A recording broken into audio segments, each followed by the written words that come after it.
Ministar omladine i sporta Republike Srbije Vanja Udovičić i ministar spoljnih poslova Arapske Republike Egipat Samih Šukri 2018. godine potpisali su memorandum o razumevanju i saradnji u oblasti omladine i sporta između dve države, čija je priprema i formalno započela u Egiptu prilikom obeležavanja 110 godina uspostavljanja diplomatskih odnosa između dve države. Značajna saradnja između naše dve zemlje ostvarena je i na polju kulture, obrazovanja. O ovim, ali i svim ostalim važnim segmentima saradnje, a koji se tiču mladih, razgovaramo sa njegovom ekscelencijom Amrom Aljowailijem, ambasadorom Arapske Republike Egipat u Beogradu. Obrazovanje je, kada govorimo o mladima, ključan segment i veoma važno polje saradnje. Kakvi su vam planovi po ovom pitanju kada je reč o saradnji naših zemalja? First of all, Mina, thank you for coming in. We're very happy always to receive you. And as I wrote on the book, you represent the very serious, very educated journalism, professional journalism. So I always appreciate your interest in promoting Serbian-Egyptian relations.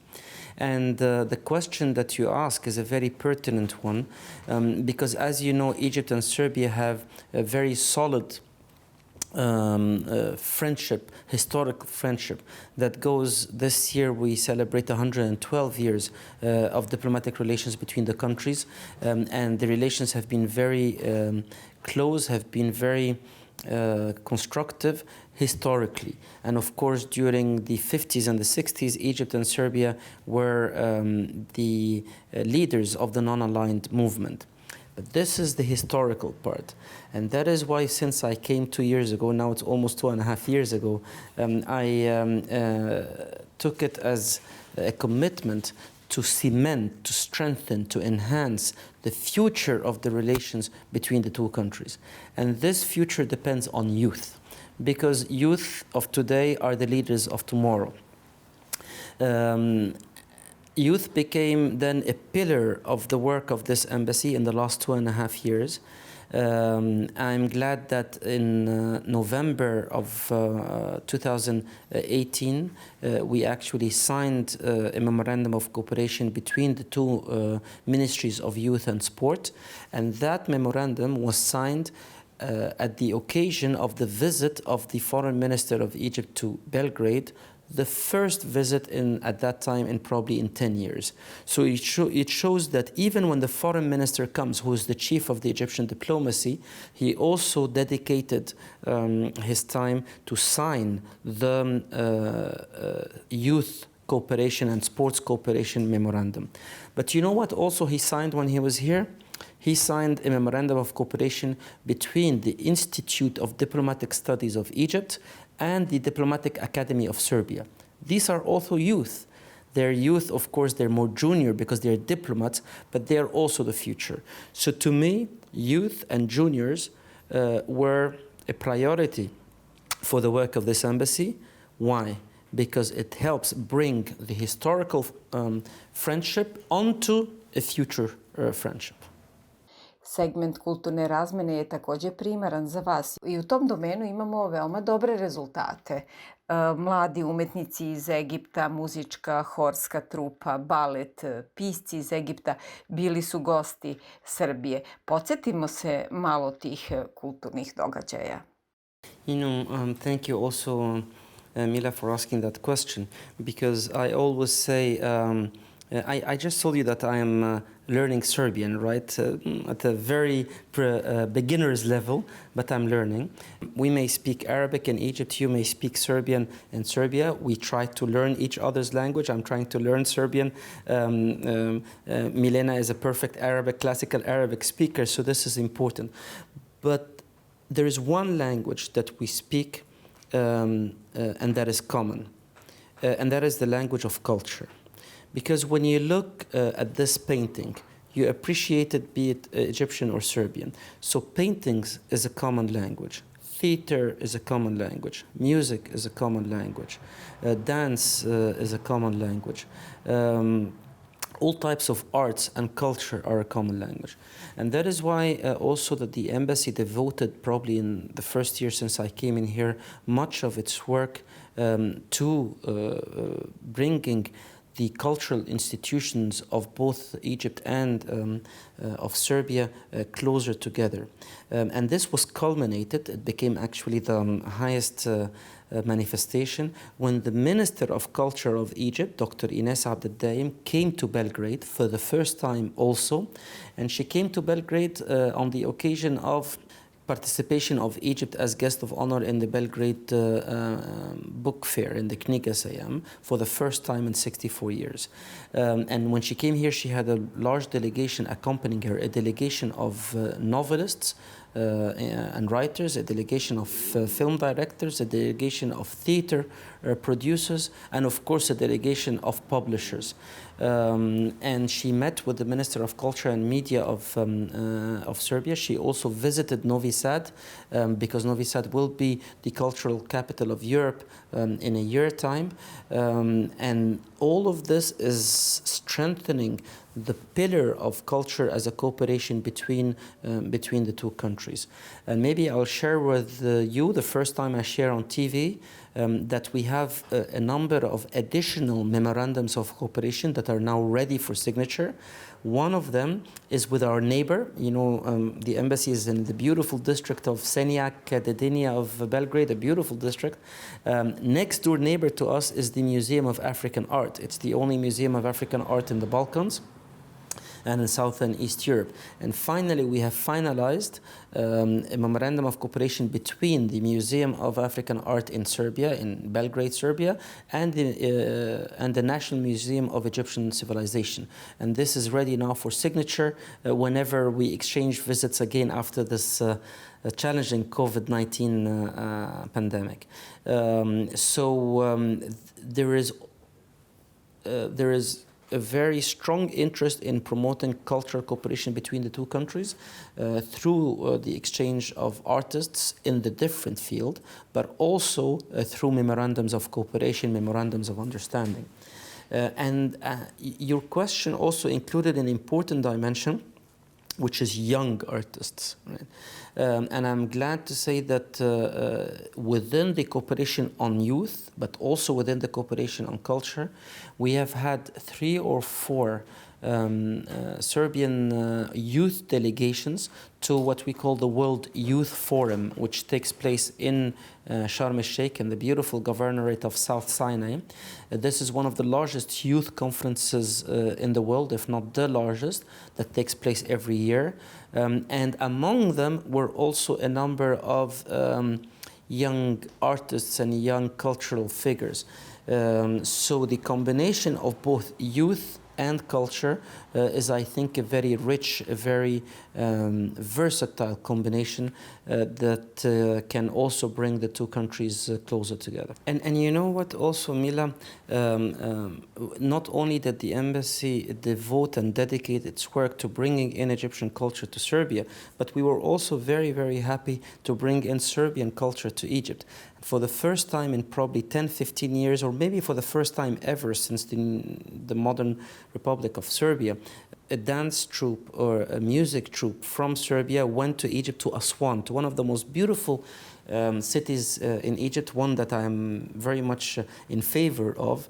They went to the Aswan Folkloric International Festival, which takes place on the margin of, or at the same time, when the sun rays fall on the face of King Ramses at Abu Simbel. And we were happy to invite all Serbian institutions to participate. The Belgrade Dance Institute did confirm, and we facilitated their visit to Egypt. I received on my phone their pictures, and I was so happy to see their pictures enjoying Aswan and Luxor and Abu Simbel. So it's also, we are very also keen to present the very rich, the very esteemed Serbian culture to the Egyptian public. Yes, that's when this takes place, when we celebrate twice a year the sun rays falling on the face of the monument of King Ramses at the Abu Simbel temple. It takes place twice a year. Once on his birthday and the other on his coronation day. So you can imagine how those engineers, many years ago, thousands of years ago, were so advanced to the extent that they could design and engineer this commemoration of those two celebrations through the sun rays. And lucky was the Belgrade Dance Institute that they had the chance to see it. Saradnja na polju književnosti kada su naše dve zemlje je veoma plodna.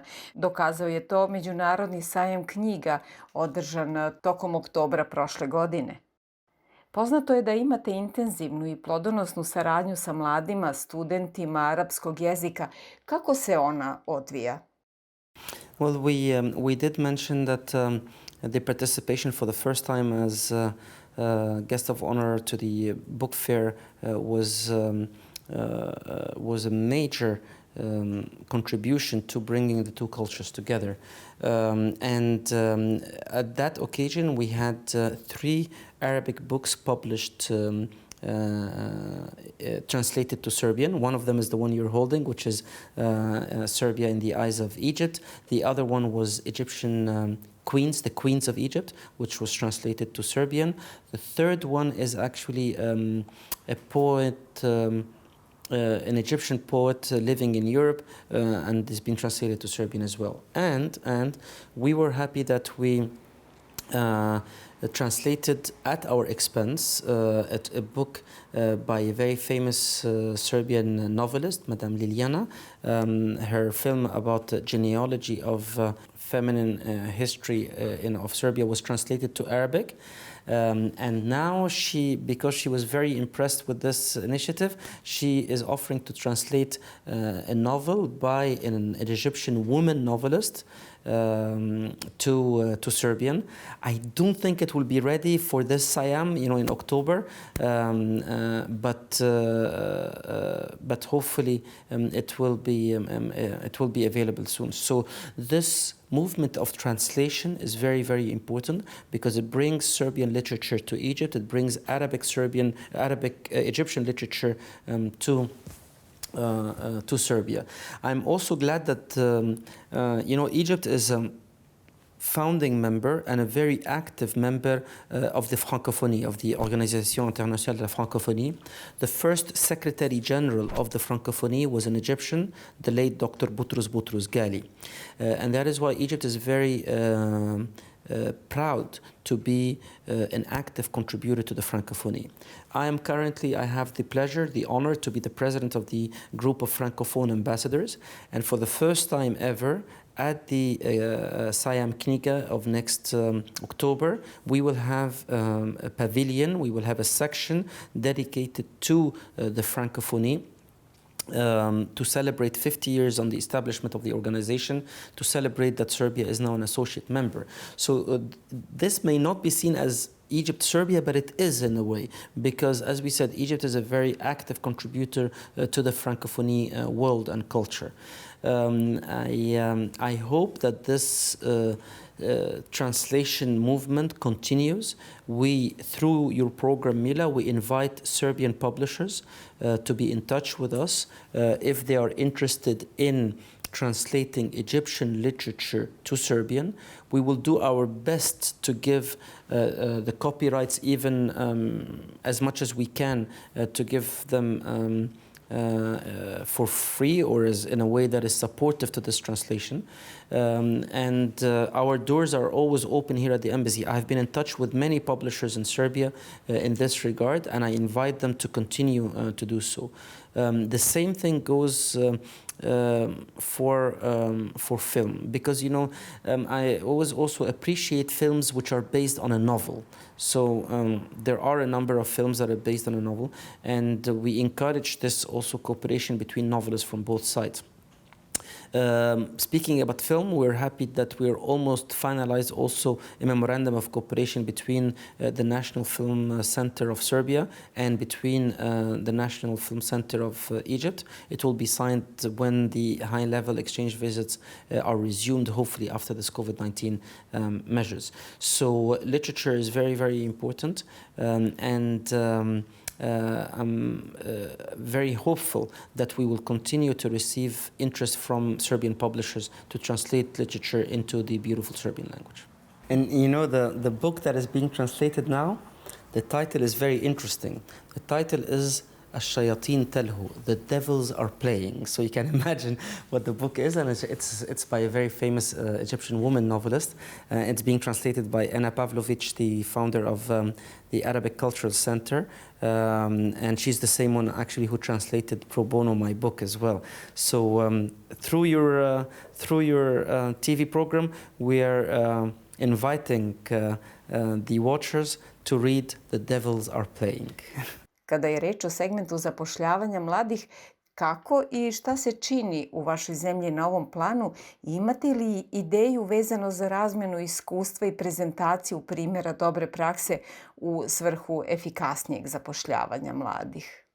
We're very satisfied with the interest that has been shown and demonstrated by those talented, energetic, beautiful students of Belgrade University, Novi Sad University, Niš University, Kragujevac University, of the many esteemed institutions in here. And I'm very happy to share with you, Mila, that you know, when I first came in, we have reactivated, almost refounded, the Serbian-Egyptian Friendship Association, which is now headed by Madame Aneta Djimanovic with a council of, with a board of directors. And this association has established for the first time ever a youth chapter of SEFA, of the Serbian-Egyptian Friendship Association. And they have just elected a board. And I very much would encourage you to actually host one of them, you know, because of your interest in youth. Maybe host the culture coordinator, Megi Milenic, or the president or the vice president, because they are the ones who founded that chapter, that youth chapter. They continue to contribute to our activities, and we're very proud about this. And also one aspect that I'm very proud of is that, as you know, Novi Sad was the youth capital of Europe last year. Aswan in Egypt was the youth capital of Africa last year. So we were very happy to organize a visit by the governor of Aswan to Novi Sad. He came especially, and they signed a declaration together called the Novi Sad Aswan European African Youth Initiative.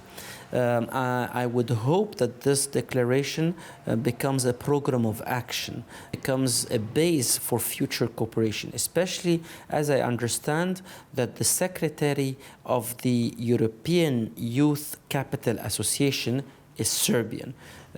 So I would invite her to be continuing in touch with the World Youth Forum of Sharm el-Sheikh to organize activities to bring African youth and European youth together through Egypt youth and through Serbian youth.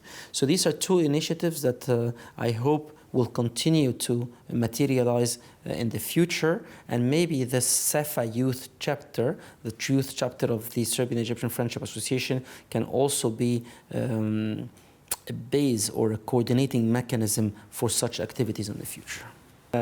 Now we're happy to extend our reach out to all universities, not only, of course, the esteemed universities in Belgrade, but you know, to the far, as to the east and west, to Novi Pazar, to Novi Sad, from Niš to Kragujevac, and so on and so forth, because it is these cities that can form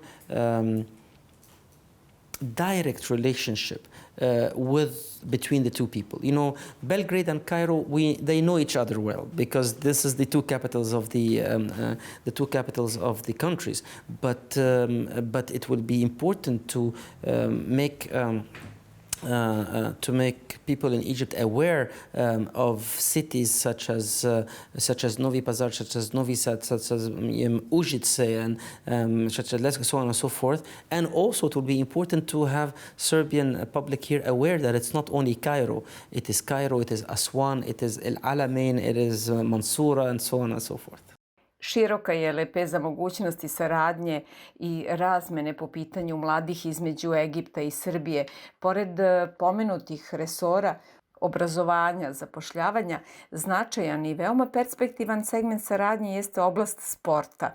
Dokle smo ovde došli i kakvi su vam planovi po ovom pitanju? Egypt is the one of, if not the oldest civilizations in the world. Yet, it is one of the youngest nations in the world. It's the oldest civilization everybody knows because of the pharaonic civilization in ancient Egypt, but it's the youngest because one of the youngest because the sector, the range, the proportion of youth in our population, let's say between 15 to 25 or sometimes even to 30, it's probably 60% of the population is more. So there is a lot of challenge. There's a big challenge. There's a big opportunity for this very large number of youth to contribute to the economy and to realize its own ambitions through finding a good job by which it can become independent and productive in the society. And that is why I'm very glad that you asked this question, because as I always tell Milena and all the young friends that I have in Serbia, when I look at the Serbian youth, I feel very confident about the future of Serbia. They're very well educated. They have a very solid base of integrity, of dynamism, of openness, and this is very reassuring because they will be, as we said, the future leaders of tomorrow. So I think there is an incredible opportunity to bring Serbian junior professionals and Egyptian junior professionals together for the betterment of the two societies. And here I want to share with you an initiative that we wanted to organize on the 19th of June, last June, so last month, but unfortunately we could not because of COVID. But now I'm thinking about a new approach to it, which is to have a meeting, not even a meeting, a large conference between the Junior Businessmen Association of Egypt and a similar Chamber of Commerce or so in Serbia. I don't know if there is a Junior Business Council or a Junior Business Chamber Association of Serbia. If there are, through Mila, through this TV program, please contact us because we would want to have a forum for junior entrepreneurs, for junior businessmen and businesswomen between the two societies to work on joint projects in the sectors of the economy where the youth does best. Where does the youth do best? The youth does best in information and communication technology. The youth usually does best in creative industries. And of course, they may do good in agriculture, they may do good in industry and so on and so forth. But I'm just thinking of a couple of what they call in English niche sectors, sectors where the youth really perform well. So I'm very eager to have a platform, to have a space of cooperation between junior business, junior entrepreneurs of Egypt and Serbia together. We already have the contacts in Egypt ready. We have the Junior Businessmen Council. They're ready and they're eager to speak to their counterparts in Serbia. But I really hope if there is a similar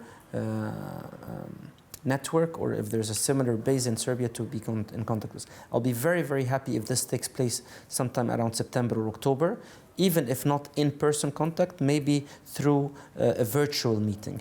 Now, I know COVID-19 has been a very difficult challenge for all of us, but I always say that in every crisis is an opportunity. So let's use the opportunity that COVID gives us. What the opportunity does give us? To have those electronic meetings, those virtual meetings that brings the people together, particularly youth. So I'll be very happy that maybe sometime after the summer holidays, to have this junior entrepreneurs meeting between the two societies.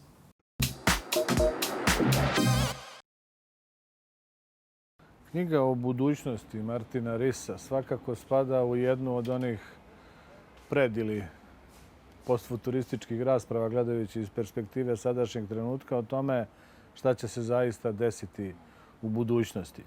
Iako je Lord Martin Rees savjetnik engleske kraljice za nauku, a savjetnik Borisa Johnsona za Brexit, možemo reći da je ovo drugo dobro obavlja, a ovo je prvo dobro obavio, je u ovoj knjizi naznačio u kojim smerovima naša budućnost može da ide. Šta će se to sa ljudskim društvom desiti.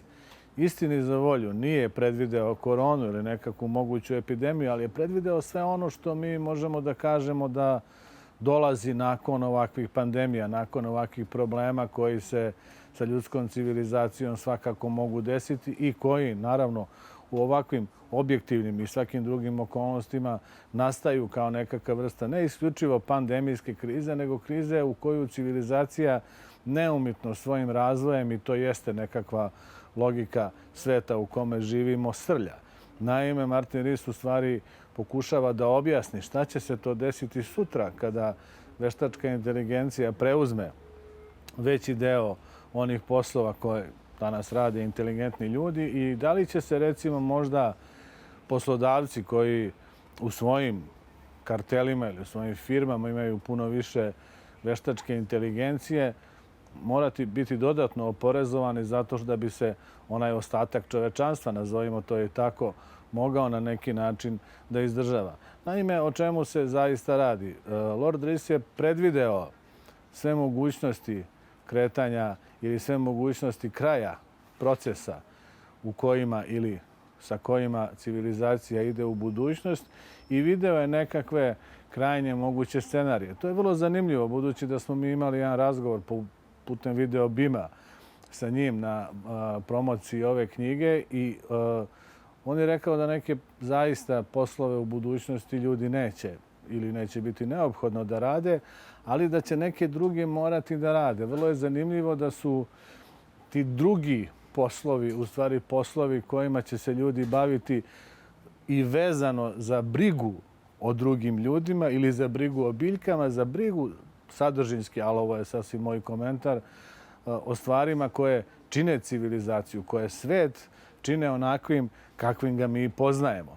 Tako da nije bitno ko će negde u nekom trenutku ili u nekom pogonu i u nekakvoj automobilskoj industriji šafiti šafove. Bitno je ko će u nekakvom budućem vremenu kada veštačka inteligencija ili razni softveri ovladaju našim svetom se baviti nama i ko će se baviti, što je također jako važno, svetom u kome mi živimo. Tako da ova obimom nevelika knjiga o budućnosti Martina Reesa jeste u stvari jedna knjiga koja nam mnogo više govori o pažnji koju moramo da imamo u odnosu jedni na druge, nego u odnosu na nekakve procese na koje de facto više ne možemo da utičemo. Zato bez obzira na njenu naučnu ili svaku drugu društvenu, sociološku genealogiju, ja običavam da kažem da su to knjige koje u stvari nas upućuju jedne na druge. I činjenica da u ovom trenutku pričamo o ovoj knjizi u tom postpandemijskom ili pandemijskom vremenu i da svakako nakon ovoga vremena mora doći neko drugo vreme jeste u stvari jako bitna za razumevanje sveta kakav smo mi do sada poznavali i kakav de facto nakon svega ovoga ili nakon ovoga iskustva on više neće biti. Tako da knjiga Martina Reesa o budućnosti, bez obzira što nam ukazuje na to kako će se naša prošlost završiti, odnosno kakva će naša budućnost biti, mnogo više govori o tim nekakvim humanističkim i ljudskim aspektima naših života. Šta mi zaista možda treba da uradimo da bi naš budući posao bio na neki način smislen ili da bi se on naravno uklopio sa nekakvim velikim, direktnim, pre svega bitnim tendencijama ljudske civilizacije. Tako da ova knjiga je nekako, bez obzira što nije a priori nova i nije nikakav, odnosno svetski hit jeste kod nas i ne toliko, jeste u stvari knjiga koja mnogo više govori o nama nego o budućnosti, a svi mi, ako želimo da imamo tu i takvu budućnost, trebali da pročitamo ovu knjigu.